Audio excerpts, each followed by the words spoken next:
गौतम एक सरकारी दफ्तर में काम करता था। उसे बहुत कम तनख्वाह मिलती थी। गौतम की पत्नी निधि बहुत तेज थी। वह अपनी सास सावित्री जी को पसंद नहीं करती थी। एक दिन गौतम घर आया तो उसकी माँ सावित्री जी ने उसे हलवा खाने को दिया। गौतम बोला, माँ, यह तो बहुत अच्छा हलवा बना है। आज क्या बात है, आपने हलवा कैसे बना लिया? सावित्री जी बोली, बेटा, बहुत दिनों से ठाकुर जी को हलवे का भोग नहीं लगाया था, इसलिए आज मैंने हलवा बना लिया। तुझे पसंद भी है ना यह हलवा? गौतम, हाँ माँ, मन करता है, रोज आपके हाथ का हलवा खाओ। तभी निधि वहां आ जाती है। निधि बोली, माँ जी, आपको पता है देशी घी कितना महंगा है और आप हलवा बनाकर दावत कर रही हैं। पूरे महीने हम कैसे खर्च चलाते हैं, यह आपको पता है? सावित्री जी बोली, लेकिन बहू, मैंने तो बहुत दिनों बाद हलवा बनाया है। गौतम बोला, कोई बात नहीं निधि, कभी कभी तो हलवा बनाना भी चाहिए, और फिर यह तो प्रसाद है, तुम भी खा लो। निधि बोली, कल से आपको सूखी रोटी मिलेगी, वह सही रहेगा। इतनी महंगाई में कैसे खर्च चलता है, यह मैं जानती हूँ। सावित्री जी चुपचाप अपने कमरे में चली जाती है। कुछ दिन बाद सावित्री जी गौतम से बात करती है। सावित्री जी बोली, बेटा, जब तेरी नौकरी लगने की बात चल रही थी, तब मैंने ठाकुर जी से कहा था कि अगर मेरे बेटे की नौकरी लग गई तो हम सब उनके दर्शन के लिए वृंदावन जाएंगे। क्या हम सब जा सकते हैं? गौतम बोला, माँ ठीक है, अभी तो मेरे पास पैसे नहीं हैं, लेकिन अगले महीने तनख्वाह मिलते ही हम वृंदावन चलेंगे। अगले महीने सावित्री जी गौतम को फिर याद दिलाती हैं, लेकिन वह टाल देता है। तीसरे महीने सावित्री जी गौतम से बात करती हैं। सावित्री जी बोली, बेटा, तू साफ साफ बता दे, तू वृंदावन जाएगा या नहीं? निधि बोली, माँ जी, आपको दिखाई नहीं देता, हमारे पास पैसे नहीं हैं, कहाँ से जाएंगे वृंदावन? इसीलिए ये हर महीने आपको टाल देते हैं। सावित्री जी बोली, इसी महीने तुम दोनों किसी दूसरे की शादी में जाने के नाम पर कितने पैसे खर्च कर दिए, और ठाकुर जी के दर्शन के लिए पैसे नहीं हैं।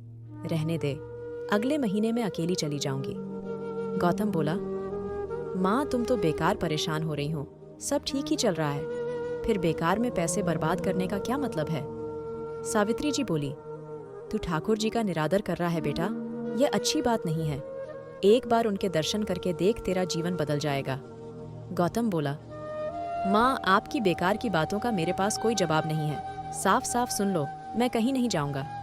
यह सुनकर सावित्री जी को बहुत दुख होता है। वे अपने बचाए हुए पैसों को इकट्ठा करने लगती हैं, जिससे वे अगले महीने वृंदावन जा सकें। अगले महीने सावित्री जी वृंदावन जाने की तैयारी करती है। तभी गौतम और निधि उनके पास आते हैं। गौतम बोला, माँ, कहाँ जा रही हो? सावित्री जी बोली, मैं वृंदावन जा रही हूँ, तुझे चलना है तो चल। निधि बोली, वह तो ठीक है माँ जी, लेकिन आपके पास इतना पैसा कहाँ से आया? लगता है घर खर्च में से बचा लिया होगा। सावित्री जी बोली, बहू, तू मुझ पर चोरी का इल्जाम लगा रही है। ये पैसे तो मेरे पति की कमाई के हैं, उनके समय के बचाए हुए पैसे थे। सावित्री जी दुखी होकर वहां से चली जाती है और वृंदावन में ठाकुर जी के दर्शन करने के बाद वहीं एक आश्रम में रहने लगती है। उनका मन अब उस घर जाने का नहीं था जहां उन पर चोरी का इल्जाम लगाया गया था। एक दिन गौतम और निधि उन्हें ढूंढते हुए आते हैं। सावित्री जी बोली, अब तुम दोनों यहाँ क्या लेने आए हो? मैंने तुम्हारे घर से कुछ नहीं चुराया।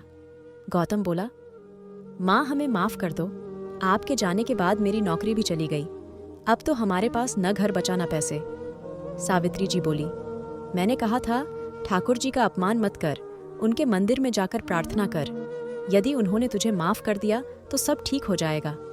निधि भी अपनी सास से माफी मांगती है और दोनों ठाकुर जी के दर्शन करने चले जाते हैं। वहां से वापस आने पर गौतम बोला, माँ, अब मैं यहीं रहकर समाज सेवा करना चाहता हूँ। निधि बोली, हाँ माँ जी, मैं भी अपने किए पर बहुत शर्मिंदा हूँ, इसका प्रायश्चित करने के लिए मैं यहीं रहना चाहती हूँ। उस दिन से वे दोनों उसी आश्रम में बुजुर्गों की सेवा करने लगे। अपने माता पिता का दिल कभी नहीं दुखाना चाहिए। क्या पता आज जो हमारे पास है वो हमसे कब छीन जाए।